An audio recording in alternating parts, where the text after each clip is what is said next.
True. True indeed. Hi, everybody, and welcome to Avatar: The Last Podcasters. That's my friend Chris Ford, aka The Objective Geek of YouTube and Twitter, and I'm Shawn Shaler. Welcome to Avatar: The Last Podcasters, where today we're going to review the Netflix live-action Avatar: The Last Airbender, Episode 6, which is called Masks. But before we do that, Chris, how you doing? How you been?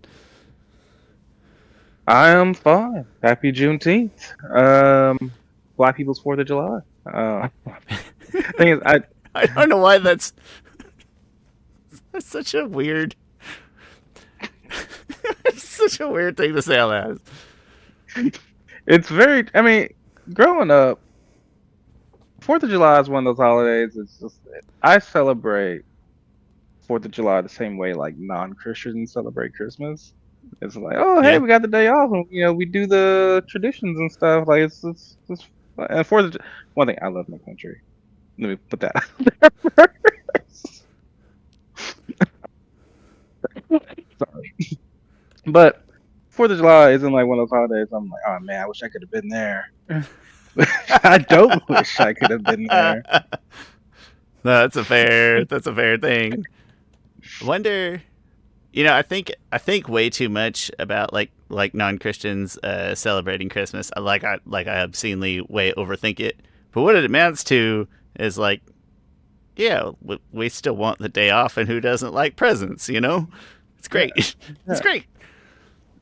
I well, yeah. Happy Juneteenth. Hope that's going. I hope it becomes more widely adopted. My company has not yet adopted it, for example, but Mine's half, and I am off of work.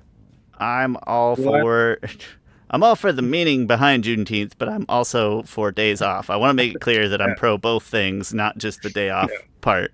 I'm pro the pro the meaning behind it as well.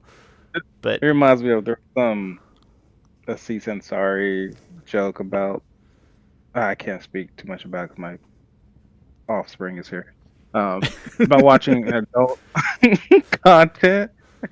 And it was of like a mixed race couple, but it was like there was a racist comment underneath it. Anyway, and Aziz was like, man, your eagerness to watch something overrode your racism.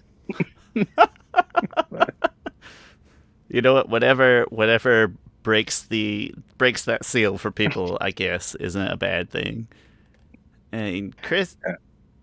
uh, Chris, when we were talking last time, did you have a new figure that you're painting? I always mean to ask you, and then I forget sometimes. Interested in No, your figure recreations? I've been working on any figures. I've been starting to like get the fodder or the materials to maybe make at least two figures from well, at least one figure from our Kitsune project. Just it also would just help me do drawings and stuff. Because like I did, because figures a lot of people use just like stick people to do stuff, and I've done a couple different drawings. Just all right, just take a picture of a figure in a certain pose, and then I use that pose and I draw off of it. Um, and so maybe I'll do that, but I haven't worked on any figures lately. My hobbies have that hobby isn't gone at all. Um, but it just goes through ebbs and flows. I like summer, but because I like warm weather and I hate cold weather, but I don't like summer that all of my hobbies go away forever because every weekend is full and busy, and I don't care for that part so much. But regardless, I could see how having a 3D model, even if it's just an action figure that vaguely represents the shape and the proportions, Yeah. I can see how that would be extremely handy for drawing as a non-artist. But Oh yeah, yeah. It definitely does help, especially for a non-artist like myself. Like artists typically, kind of like comic artists and manga artists, they don't. They're not like, oh, I need to get a figure to pose. They just like, all right, the head goes here. They probably start with like a little outline and stuff, sort of pseudo stick figure, or some of them just draw like just straight, like, all right, here's the head, here's the torso, arms. That's weird to me. I couldn't imagine. That's like in my head. That's like trying to tell a story without plotting it out. You just start. in the beginning, and then you see where you end. But also, I'm not a professional artist in the least bit, and not even a um, good fan artist. But just but just to clarify, I was referring to myself as a non-artist when giving the perspective of the action figure. Chris is just to clarify, I was not calling Chris a non-artist. I Oh, no, I didn't get. I I don't didn't think you I don't know how to draw at all unless it's a book that says how to draw, and then I might stencil over it with really thin paper and still were. come out wonky. Yeah, so like, but it does help. So like, for instance, like, so this is a image, the most recent image that I've done, uh, of Kitsune. 'Cause I was like, oh, I just want to get like an image. Wait, let me turn off this light real quick, because then, no, there we go. Uh, oh my gosh, well now you're just seeing Now the I can see reflection of, myself twice. yeah, and you can see my son play Mario. Oh, I thought I couldn't tell what it was, but it was very vibrant. I was like, that has a Nintendo. Like he's got a Nintendo background or something like that. but you can see, what's my point here? So this is an image of an action figure, right? Like that I just took a picture of. You see the Hmm? action figure, right? Okay. So then you can, this thing like tracks how I do the art. So Oh, then like I can nice. just draw, right? And then okay, well I traced over that, then I put an image to it, and then when I put image to it, I drew. Yeah, I drew over the picture of the action figure itself, Yeah, you're kind of and then you stenciling, take that. sort of. Yeah, and then making adjustments and stuff as I go, cleaning some stuff. The first part is like a sketch, and then I overdo that, and then yeah, then just keep kind of adding to it, adding the wings and whatnot, and then adding color, and then yeah, and then I don't know, it's I feel like it's a cross between doing actual art and I don't know, Ah, because I mean a lot of people trace and stuff, it's modern, it's contemporary. and then yeah, shadows and maybe put on a few filters and stuff and did backgrounds, and then you Hmm? end up with that. But the starting point a uh, was an action figure. Hmm. Excellent. I mean, looks great. I see how it works. And bless modern technology. Also, let's just throw that out there. Yeah, Thank you, modern tech. I would not be able to do that with that's so much freaking work, because you would have to, cause artists would do that. Like, all right, you print off a picture, right, and you put that on they have like a white glow thing, and you trace over that, right? You do the same thing, and then you would take another white piece of paper, put over that a white glow thing, which my daughter actually has one. I bought her one for Christmas. It just helps you trace. It's just a Hmm? big white light. But this you don't have to do that too. You can just take a picture, pull the transparency down. That way you can draw over it and look at what you're drawing. Hmm? But yeah. Uh, But I would like to make an action figure with like wings and stuff, so I can. Wings are weird, so I can position it in a way instead of just kind of drawing fairly two-dimensional wings. It would just help me visualize it a little better. for some reason, your mic is peaking just a little bit. Not sure why. Just farther away from your head or something. I don't know. It's very strange. Is that your usual headset? Yeah. Oh, interesting. Okay, well, that's peaking quite a bit. I don't know what's up. That's kind of strange. Um. Anyway, let's good luck. Good luck finding an action figure to sacrifice some wings from. I feel like that's gonna be a Andy Oh, from I Toy have Story situation where you're gonna have to be. Sean. I have so much fodder. I have like two different sets of wings, but then um, I might just make my own wings. So I want to make it to where they will be like I imagine they would be in real life, to where it would like be able to expand and stuff. Also be able to like go over the shoulders and be more like gargoyle style. I don't know. We'll see how I do that. Have some moldability to them for the sake of drawing. Yeah. You might, if you can, like try to reset your headset or something like that. It's wonky. It's a lot of peaking. I don't know what's up, but if I it has thought a power off, Been a power while on, since something I like that. charged. What's up, charge? Yeah, let's see. Maybe it's just And while he is doing that, I'll go ahead and introduce the episode that we are going to cover, which is episode 6, and it's called Masks. And if you recall, last time we did Spirited Away, which was bad, and but this one, I think we have both agreed that this one is better. And I won't say how much better. I'm just saying it's a low bar that we came from, and that this one is better. So, Chris, can I hear you now? Can you hear me now? I can. That's weird. It's still peeking out a little bit. It just gets fuzzy at the top end. It's very strange. Keep your voice a little.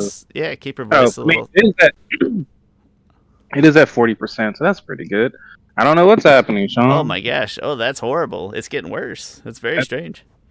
It got worse? It's getting worse, yeah. Like you're talking at a normal volume, I feel. Yeah, okay. Well, let me grab different headphones. Yeah, I wonder what's going on. Chris, I'll start walking through the episode while you find some headphones. Alrighty. Excellent. Yeah, sorry for your ears, everybody. Yes. Avatar: The Last Airbender. All right, and then we will. I'll just start a little summary here. I don't summarize as well as Chris does, but I'm gonna try my best. If I try my best, I'm gonna reference my overly detailed notes and hope that I can remember what happens from there. So, in a flashback to 3 years prior, Zuko gets invited to a war council meeting, and it's in this council meeting that it is determined that they're going to essentially sacrifice a new group of recruits, and it's the 41st Division, and essentially they're going to sacrifice that division to gain advantageous positioning in the war. And Zuko... better? Oh gosh, no, that's worse. What is happening? It's worse? It's worse? It is worse. That's very strange. So Zuko gets upset and says, "Hey, we can't." Oh, go ahead, Chris. No, I'll just keep going. I'll keep finding another one.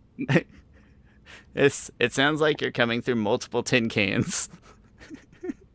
So Zuko comes to the 41st Division's defense, and he gets in a lot of trouble from his dad. And Ozai essentially challenges him to an Agni Kai, and it's a good Agni Kai, and Zuko actually has a great opportunity to get a punch off, to get a shot off on his dad, and he doesn't take it. And then his dad, Ozai, turns the tides and leaves the infamous scar on his face. So now Zuko's... Is this any better?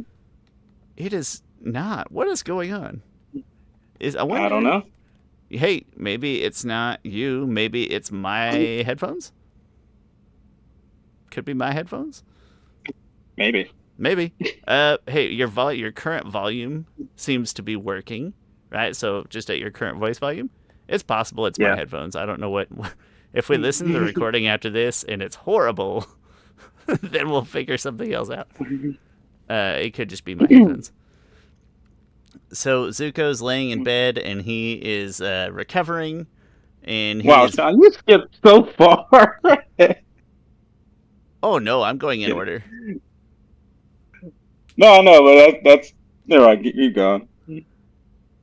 And Zuko is laying in bed and healing, and he's visited by Ozai, and Ozai gives him this this pep talk about being weak and all that stuff, and that he's banished, and then he's leaving, and then Ozai is like, "You're taking the 41st Division with you too, and that's gonna be while you're banished. That's who's coming with you." And so then back in the present time, Aang goes to Crescent Island. He's trying to connect with Avatar Roku, and he's hoping that he can save his friends from Ko, the Face Stealer. He discovers that the Fire Sages seem to be loyal to the Fire Nation, with the exception of one. Roku, thanks to the one Fire Sage, he does get in contact with Roku, and Roku says, "Hey, here's this this trinket that you can give to Ko, and maybe he'll release your friends for some reason. I don't like that part, Chris. That's probably letting on too much of my feelings. It's just, here's a trinket, give that back to him, and he'll give you your friends. And after they have that discussion, Aang is ready to, leave the fire temple, and he sees that all the fire sages are paralyzed. They're all laying down on the ground. And then he also gets knocked out by the Shirshu. And what's her name? June. June in the Shirshu. And then it kind of cuts away to what we'll call, I guess, B-plot. B-ish plot. I don't know. They're both kind of A-plots. They're both good plots. Maybe that's why it feels hard to decide. But it cuts back to the present, but Zhao and Zuko. And Zhao is essentially going to take control of Zuko's ship and his crew. And that's the next episode. Wait, is it the next episode? I believe it's the next episode, because I believe I just watched that. No, that's here. That's in 6. Nah.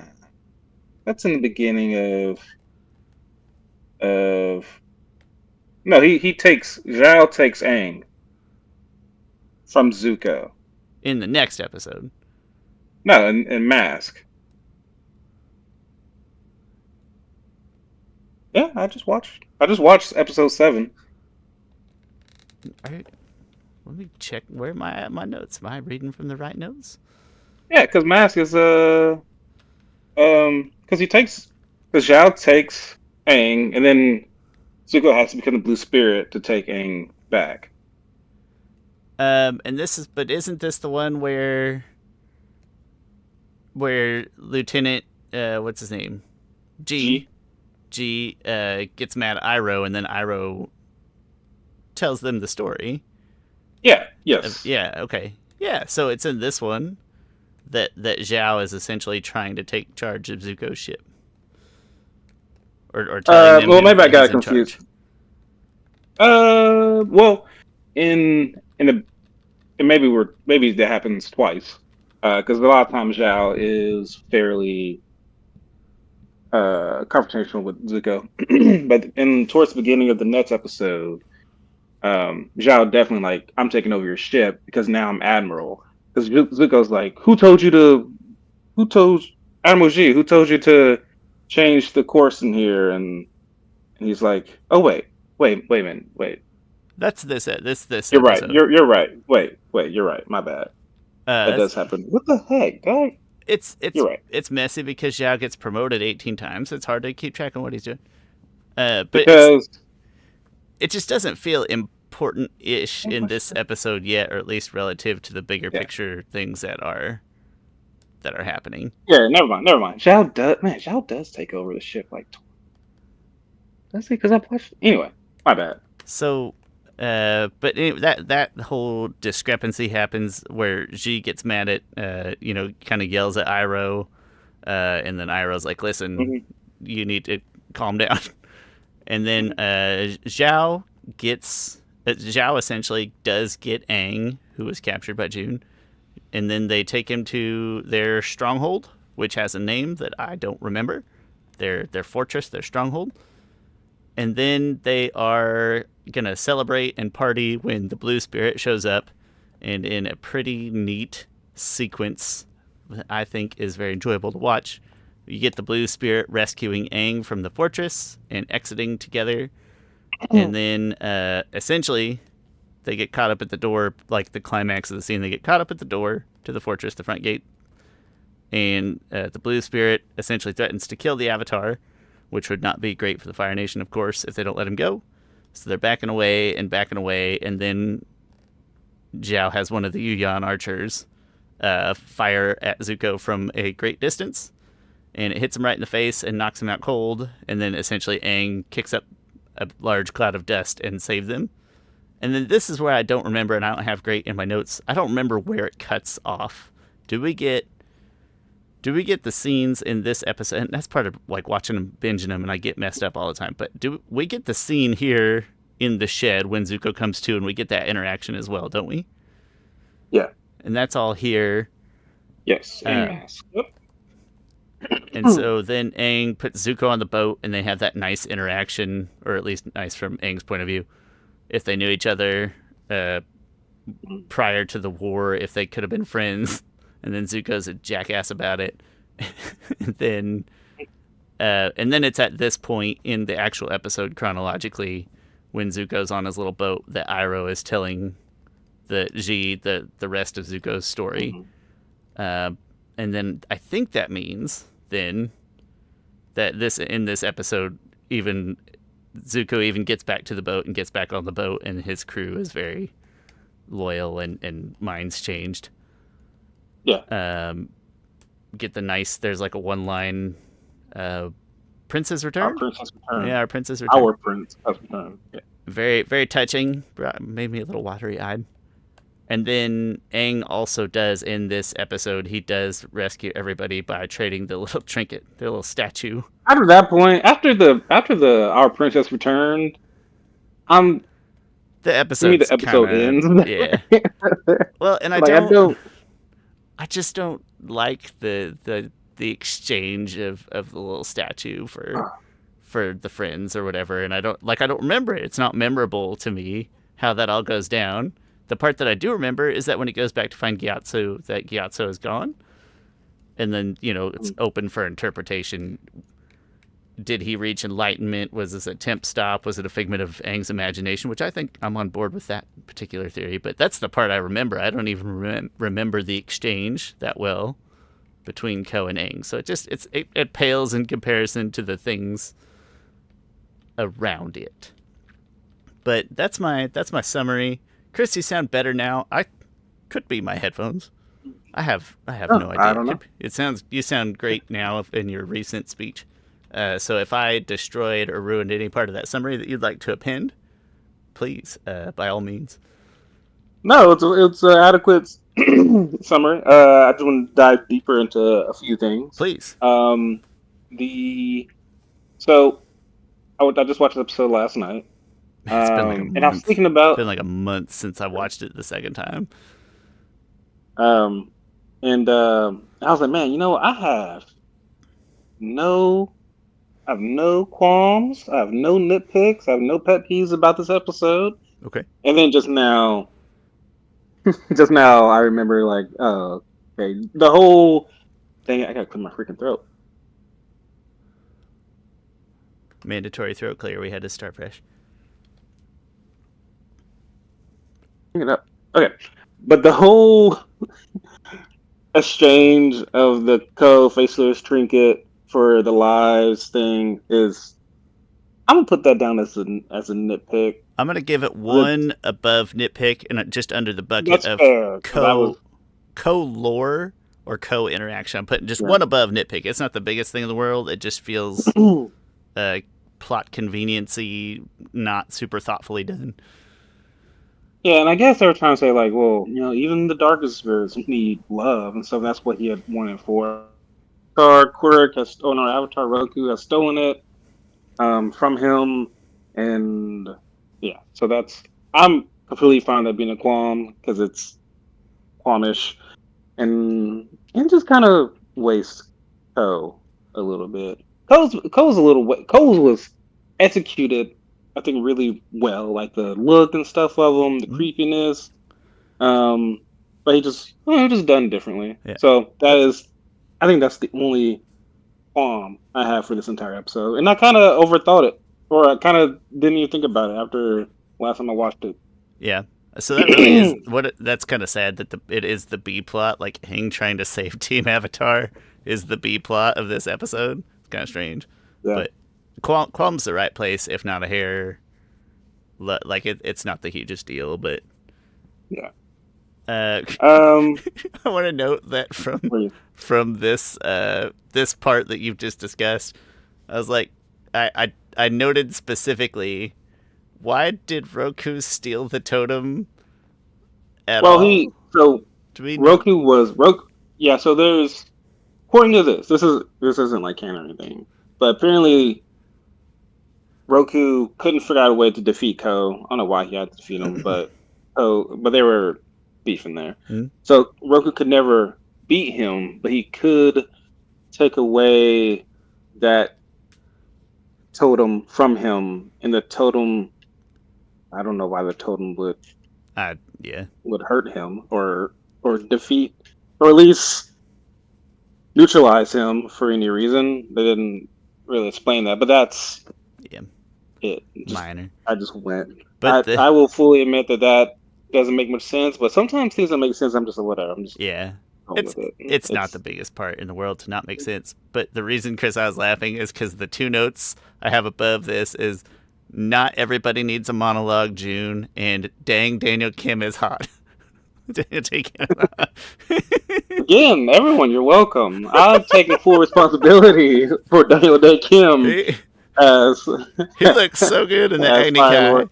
Heather and I paused for a minute. I was like, look at that, Heather, and she's like, yeah, dang, that's nice. I was like, yeah, I know. Okay, and then we unpaused, but we took a moment together to admire him, and then yeah, Dude, those cast so perfectly. mm, If I like the you crushed it. scene. Yeah, You did the it. scene where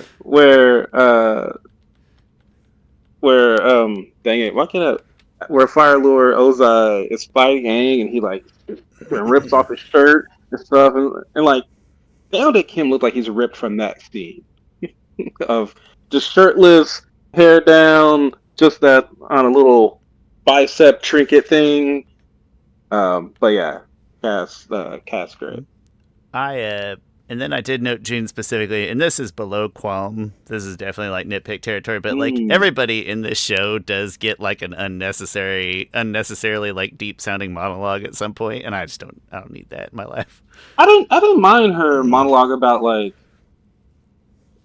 it was her War, monologue about yeah, like war and like she doesn't mind it this way. I think maybe I don't mind it because it's very Catwoman esque. that's me. Like before Batman comes into her life, she's just like actually it reminds me of there was a monologue Anne Hathaway gave. I went just a minor one where she was like talking to Batman and Batman's like this In his happens when war's house, gonna right? break out. No, not that one, because that's a really good monologue of like, you guys thought you lived so large and big and leave so little for the rest of us. That's different energy, but she does this quick line of like, maybe I like war, like maybe it suits me and stuff. Like it doesn't phase me, and then you're like, does it really? So it's somewhat Catwoman Yeah. esque. I'm not opposed. As an, I'm not opposed to this one specifically. I feel like every episode there's like a side character with a deepish sounding monologue. Like every single episode, I bet we could go find one that's like it's just like a character that's not around too long but gets to have some deep, profound stuff where we have to look at their faces for like a solid minute while they talk. And we could probably find one per episode. But yeah, well, that's nitpick for sure. That is not even that's not yeah, qualm territory. yeah. And my other nitpick of June is they tried too hard to make Iroh not creepy by making her Yeah. after him, which is whatever. That is purely a nitpick. It is. It's just the idea that she's like being a salesperson, right? Making sure she gets that get that good tip at the restaurant or whatever. That's what it strikes me as. But it's strange, but it's a nitpick for sure. Yeah. Um. Those are like my only. Oh, sorry, I had one more that I got a note here, but we'll probably get to see later. But the only other negative thing really that I'm going to say about this episode at all is the ladder stilts part of the Blue Spirit scene bother me just because there's Yuyan archers. You got the best archers in the world. You can't hit a guy walking slowly on a ladder in your vicinity, like you can't. But that's probably qualm. That's a hair above nitpick. That's like, yeah, they would have found a way to get those guys down from. Funny in the animated show. I mean, it's the same as that thing, but why does it work more with anime? Maybe because I don't see the Yuyan archers really there. They're there, but I want to say there's They're maybe not like like one ground level there. floor. And maybe it doesn't. Maybe if I went back and watched the animated show right now, I wouldn't. Yeah. Maybe I would be more annoyed by it. But this is like there's Yeah. firebenders everywhere. Just knock them down. What do you? A Yuyan archer can pin the wings of a fly to a tree without killing it. but it can't kill Not two guys two walking 5 foot clumsily. walking slowly down the thing that's like 20 yards away. The way that I'm gonna wipe it, like from thinking about it too much in my brain, is they were just waiting on orders from Zhao, and Zhao is dumb. That's what I'm gonna. True. And like I said, I think that's a good point. And I think there's only like, for some reason, only recall seeing one like in that facility. And maybe that one is just like, I'm just waiting on orders. And like you Yeah, said, he's not here to make decisions, and just I still will blame all the other firebenders for not like, hey, we don't know that the blue spirit is a firebender. Let's go ahead and. But and they do that in the animated show. It might have been Zhao because they do like this upward yeah, motion, and the flame follows the ladder thingy up to them. maybe that's why maybe that little bit of action in the animated series version just seems a little Yeah. more spicy Also, in a good way. yeah. But Also, maybe archers would be scared of killing the Avatar, so Zhao wouldn't give that order yeah, at that point. I'll blame Xiao for the Yuyan Archer side. I'll blame Oh, poor troops for not firebending the yeah. other half. But that's my only real negative thoughts that I had to take away from this episode.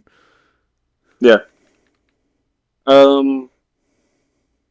Let's see. And meets Roku. Did you feel any way about Roku? Pretty unmemorable. Like, it is a very just sort of tame representation of Roku. So maybe I couldn't decide if I felt like we were supposed to. You and I have specific feelings on Roku, and if maybe they were kind of trying to have us not formulate those kinds of opinions yet. But it felt very Yeah. tame and neutral. Yeah.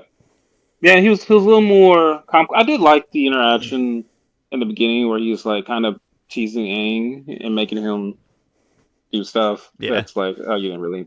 So that was fine. Hmm?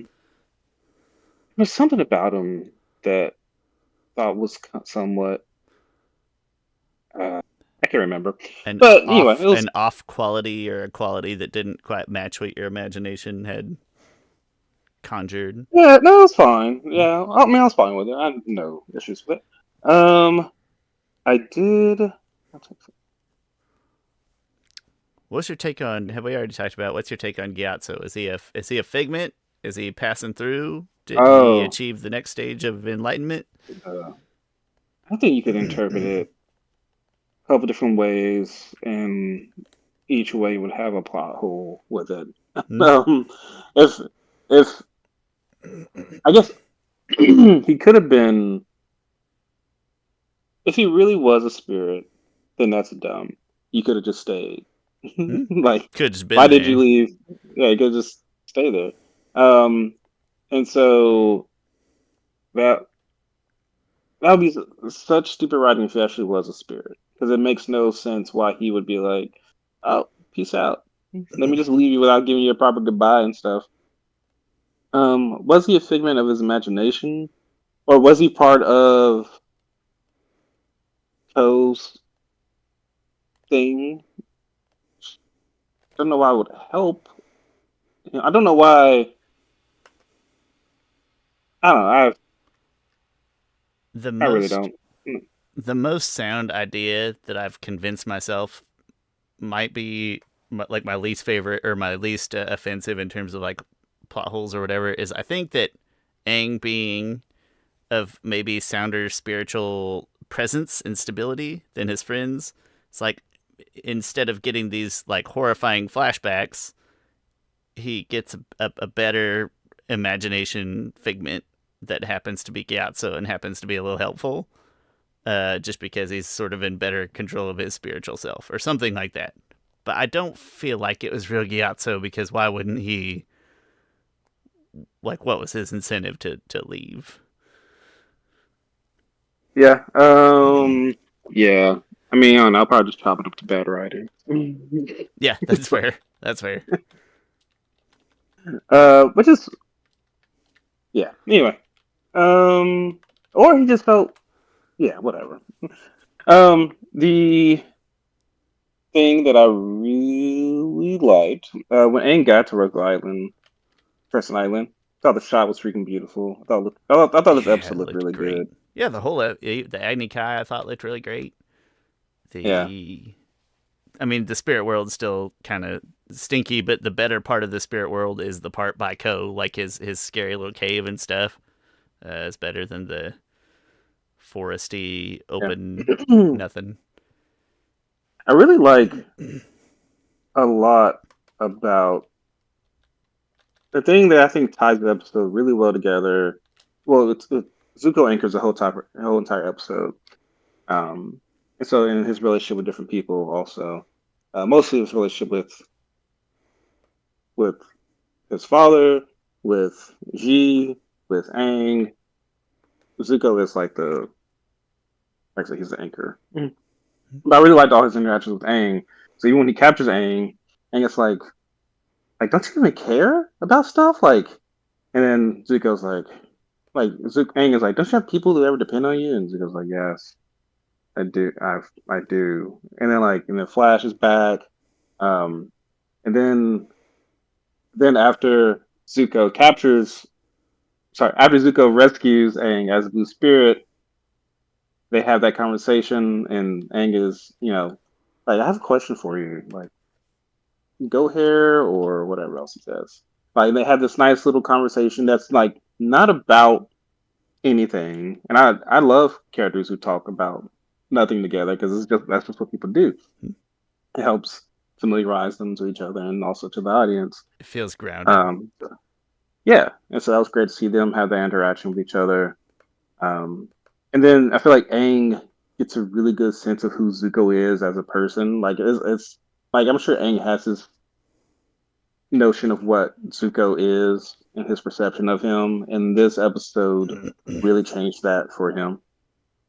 And then of course he says at the end, like you said before, uh when they depart, Aang is like, I had a best friend named Kuzan, and then like you think, he was best friends, you think we could have been friends? And then, of course, Zuko attacks him and Aang ships him on a boat, which that was beautifully done. Like just the whole thing of Aang gently pushing someone away that he thinks could be a friend of him. Like I don't know, it was just a great Aang character moment. And also Zuko, like that was great aggression in his Uh, own Zuko way.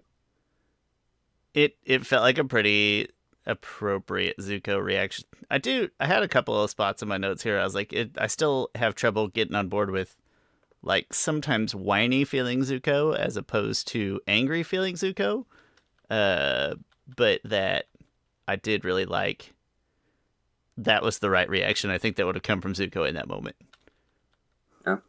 Also when Zuko was like there was a moment where Zhao had taken over and stuff, and when Zhao took Aang from Zuko after Zuko captured him, and Zuko's like, okay, cool, we can do this, and Iroh's like, it's over, and then Zuko's like, ah, like he's like, there's that frustration that he has. He does the same thing.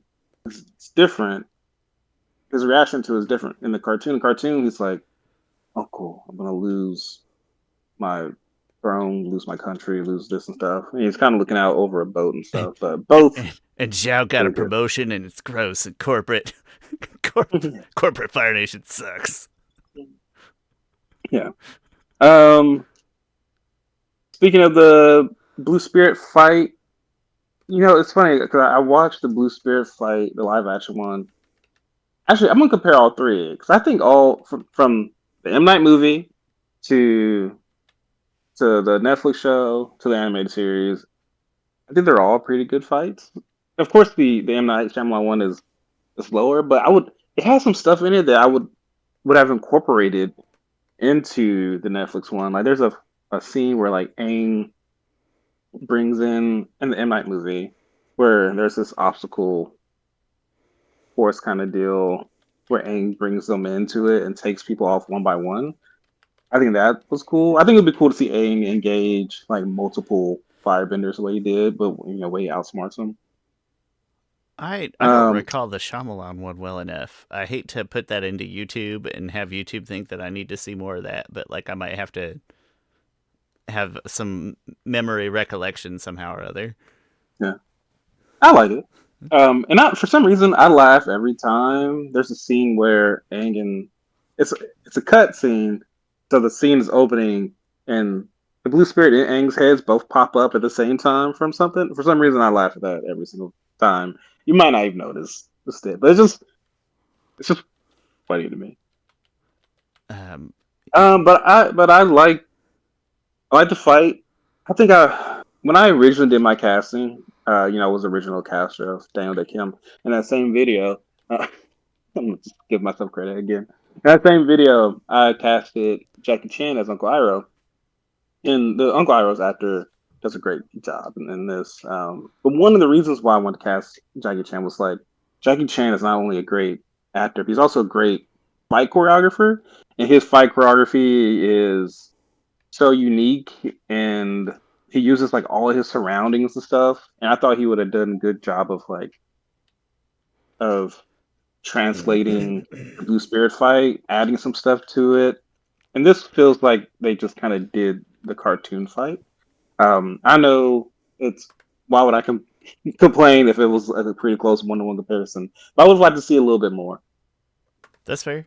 Especially in an episode that does so many different but respectful things Yeah, yeah. in terms of adapting from the animated series. So it's almost a little out of place that they didn't take that opportunity. Yeah. Let's see. And then after like you mentioned, after the Blue Spirit and stuff, they get away. Um, Aang talks some I just talked about before that.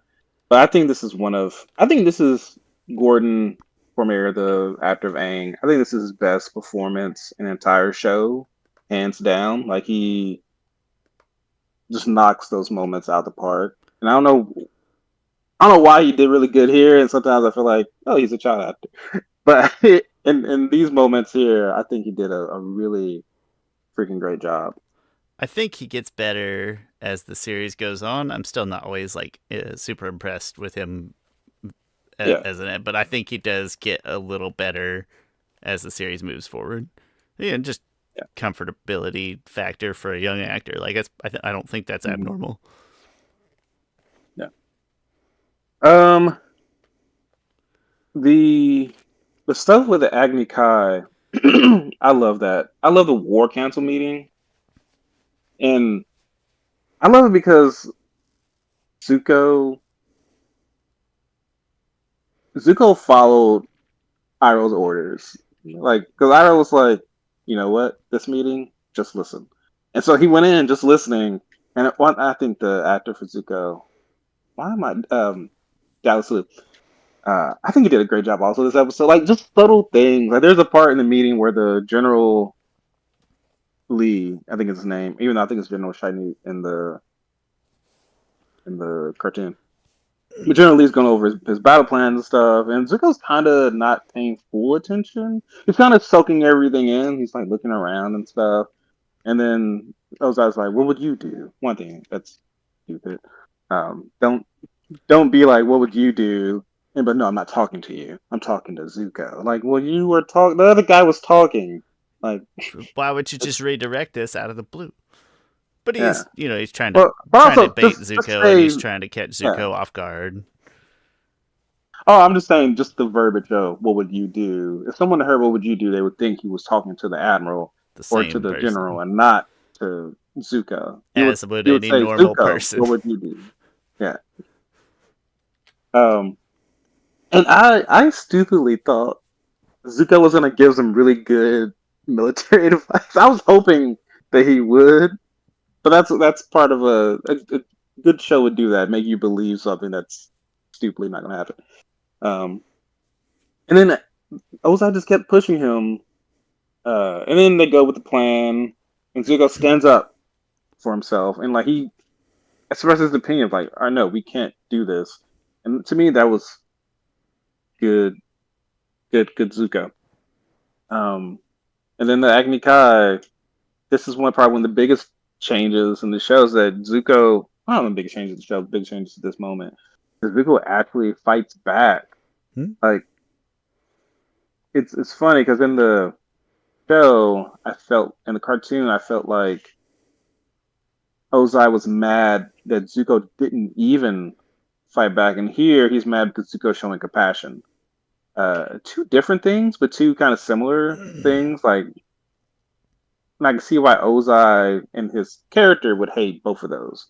Like, you either don't have a will to fight, or you don't have compassion to take on your enemies. Both of those things would be things that Ozai would hate. Yeah. And this is where Zuko gets his false ideology of compassion is weak. Compassion is a sign of weakness because he was freaking abused by his father by showing compassion. Like he would have a negative connotation to that. I had one minor note on just the super minor, but I thought it would have sounded better. I don't remember what he does say, but Ozai should have been said when he's visiting Zuko in his bed healing. He should have said compassion is weakness. Whatever he said was like He says longer a and sign of softer. weakness. Yeah, he should have just been like compassion is weakness, and it would have just hit a little harder and better. It's like that was Yeah. sort of too measured and soft for Ozai, but that's below nitpick, whatever the one below nitpick is. There may not be. I don't think there is anything I below forget the nitpick. scale. I just thought, hey, that would have been one little like slightly better Ozai tweak. Yeah. Yeah. And then then they added this, which was like you said, we don't see this in the cartoon of like the aftermath of having the Agni Kai. It's funny because you see on Ozai's face. I think the original punishment was the Agni Kai. And then when he tells Zuko like compassion is a sign of weakness, like he says something like the weak must be weeded out, and then Zuko's like, but the weak can get stronger. And I think Dalisu did a great job there. And Ozai's like, what the heck is this crap? Like Ozai's like he's still not freaking getting it. And then he's like, all right, you know what? You didn't learn what your lessons from me burning you. Here's a second lesson. Go out and capture the avatar, something that no one was able to do. And Like he's so it's one of those things that's like it's funny in the cartoon you feel like his punishment for speaking out in that meeting was twofold. It was being burned in Anikai and being persona banished. While here he's being punished for two different things, but both things um Ozai hates. both So it's things, like if Zuko separate crimes, separate punishments. yeah. Like if Zuko had just been like, okay, Dad, You bested he would me in still be in the battle. Fire You know? Nation. Had he not at that point, I'm not arguing back. It's not arguing. It's just that I know my place at that point in time. I know, like, I'm not gonna convince this person of anything. I would have been like, "There's a rebuttal, Dad. The weaknesses sometimes get stronger." I just been like, "All right." Actually, I would just kept crying. I know how it was after I was getting whoopings growing up, and whoopings were Yeah, way there's less worse than getting burnt in fire. Just pick your battles, and you already lost your battle, champ. You just hang tight and this is how I would have been. I've been like, but the weak get I was always a get stronger. clenched. I was a clenched teeth crier. That's how I would have reacted. The clenched teeth About to get angry myself cry. Yeah. about to get myself PTSD over here. Oh, jeez. I I used to hate getting sent to my room after a whooping because you just sitting there and I'm looking at the wall and our wall was like textured You're just and thinking I'm about just what like you've done. no I don't know, I'm trying to like I don't know why like I would go and look at the wall and get a wall was textured so like you could it's like a Rorschach test like you could make images from. Yeah. So I remember once I'm just sitting in my room after getting and just looking at the wall. I Uh, loved getting sent to my room. PTSD. That was no punishment. My room was the best. No, I was sent to my room after After getting the well, okay, which after is the I don't punishment. That was yeah your yeah no, I never got reconciliation sent to time. my room as a punishment. It's worth noting that most of my siblings, and by most I mean all four of them, were more like rambunctious than me. So I probably got sent to my room as like a whatever the thank you version of a punishment is. Shawn, your crimes are so much lesser than your siblings. I think I definitely got the worst weapons out of all of them. There was one time Is it that because me you're and the only my boy? Is there like an old fashioned sort of chauvinism um bit to that, or no, we all got weapons. I just got the worst got the brain? ones. I don't know why. And I'm not saying that as being biased. They know I got the worst ones. The baby. Uh, but yeah, but maybe because mines were more. I don't know. Like it'll be like if I forgot to feed the dog, or if I forgot to put out the trash cans, because then that's wasting money, and then you can't. You gotta wait a week. Yeah. I don't know, but I got the worst. But one time, I was for sure. Me and my sister was for sure that my two older sisters were gonna get a whooping because they were playing around and they were wrestling, just playing, and they put a huge freaking hole in the wall, like like a Ninja Turtle shell like hole in the freaking wall. And we were like, oh well, that's a definite whooping. Like that's and they didn't get a freaking whooping. And we were still bringing it up today. Like you let them off soft. Like they got any punishment. This Whatever. that feels unfair. Yeah, I was like I said, maybe mine was like a show of gratitude from my parents. Like you're in trouble, Mhm. but you're relatively lesser offensive, so just go sit in your room and Yeah. don't come out for a while. To get back to that Oh yeah, right. The thing I show. love. Thing of course I loved is the change of the 41st division. Freaking and then Ozai says, since you're so fond of him, take the 41st division with you. Freaking great. It shows that's the best freaking change I've Mhm. ever seen in the show. I'm comfortable And saying I'm gonna say it. That is the best. That's the best change in this season. yeah. I think I can pretty comfortably say that.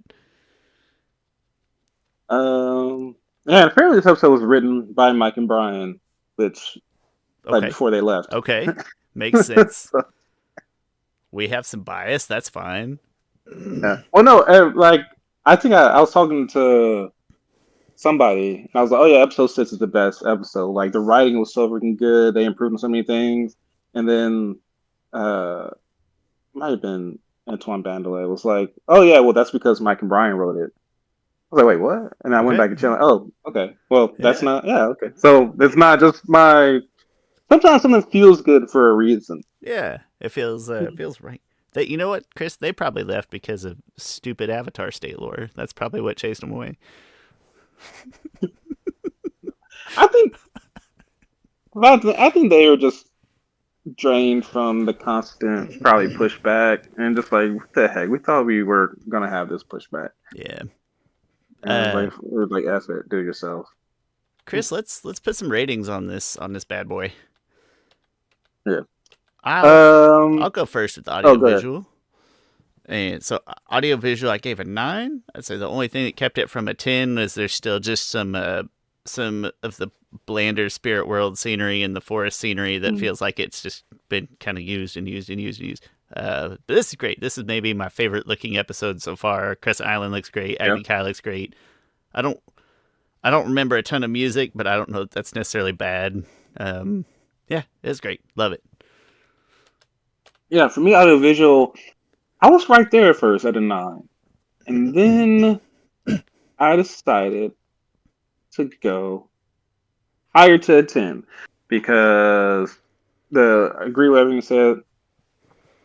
There's some great shots, Press Island, stuff like that. Yeah, the spirit world looks wonky still. Yep. Actually, this might be the best the spirit world looks. Because At you're least in a Roku's at a yeah. different location, not just trees with blue shading. Yeah, but I Not also that don't the I don't like not the that one-on-one where when he meets the avatar just in that like crappy yeah 80s like cloudy space. Uh yeah but that's fair. it's minor. But I That's very think minor. yeah, but I think also what carries is the acting. I'll put acting into audiovisual here because I think this is the best acting. I think this episode has the best acting performances, both from Dallas Lewis and Gordon Cormier as Aang. I don't think any other episode probably comes close to it.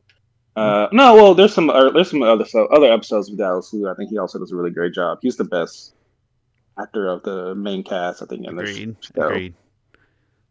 For the record, So Daniel Day Kim shirtless also factors into audiovisual. That's the visual side. I thought you said the audio side, the gas, the audience. It's both. It's both.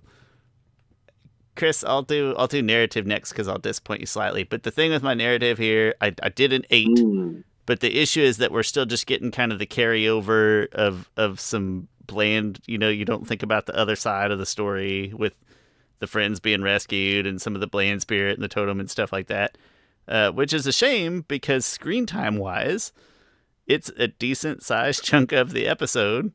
All of those dealings and interactions with that side that I don't like. But on the flip side, we have the best narrative that any episode has offered so far, which is basically everything to do with Zuko and Ozai and the 41st Division. So it's a little sad, but I didn't know where better to dock those points for kind of cleaning up the mess of the last episode. So I did 8, but it was a really hard decision to figure out where to subtract for that or why.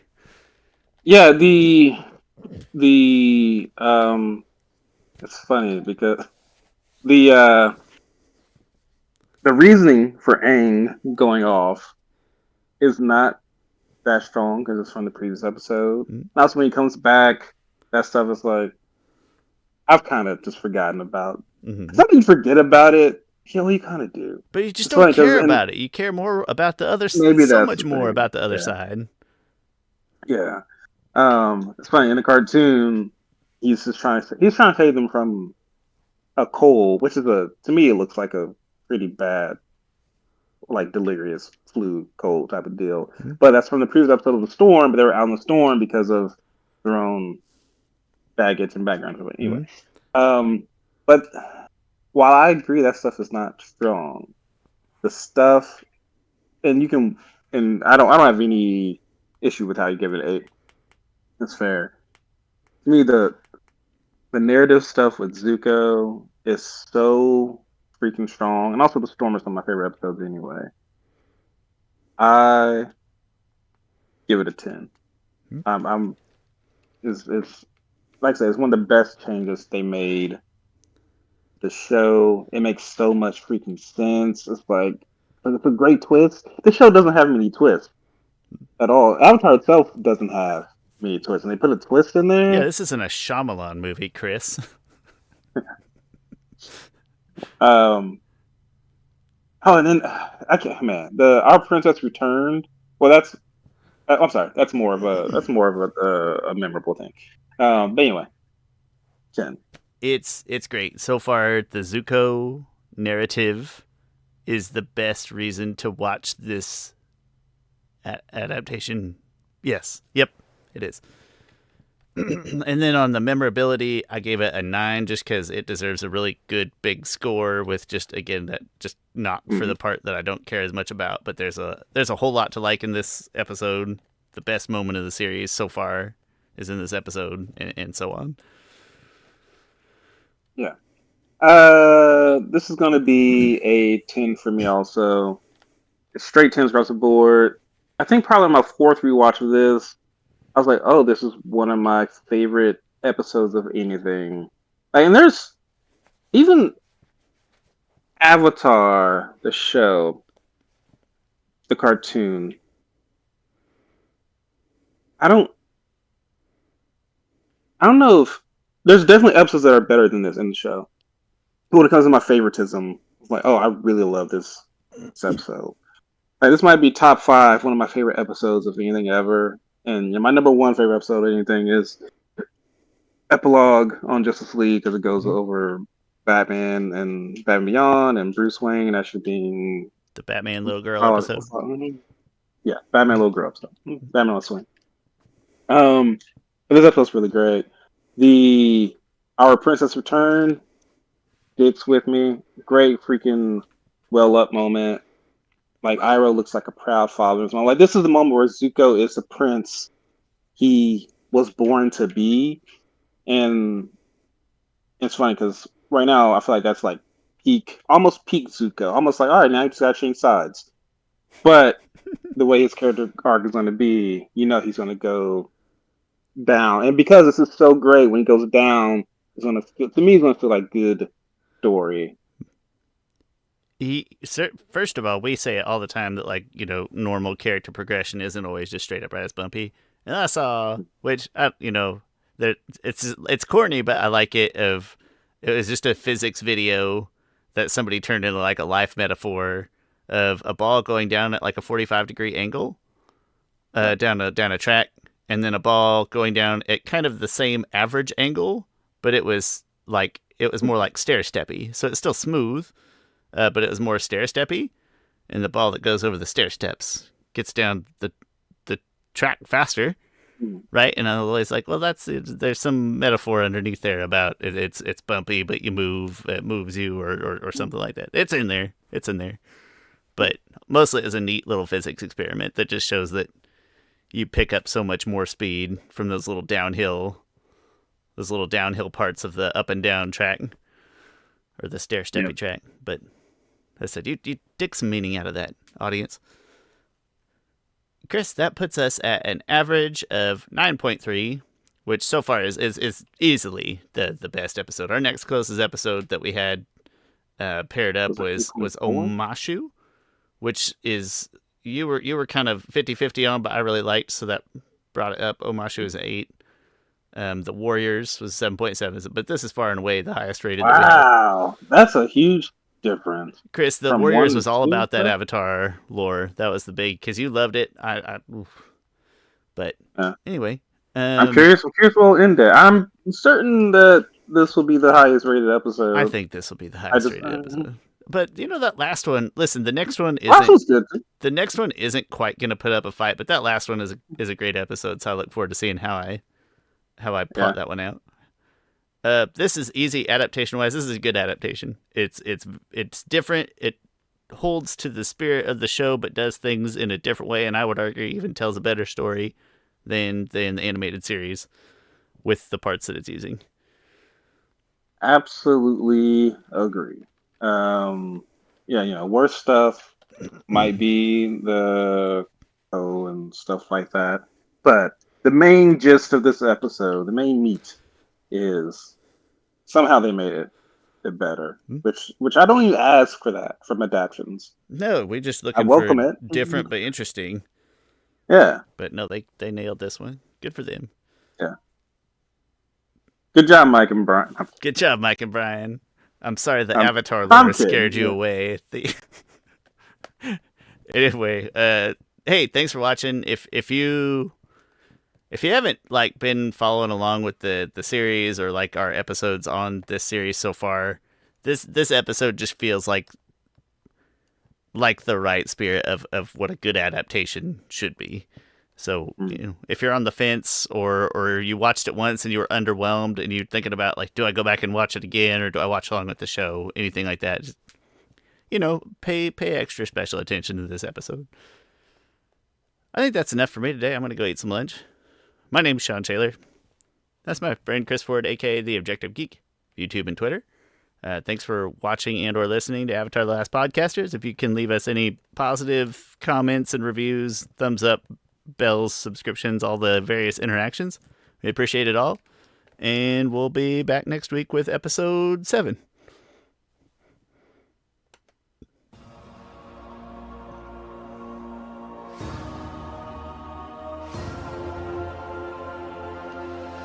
I don't know what that was.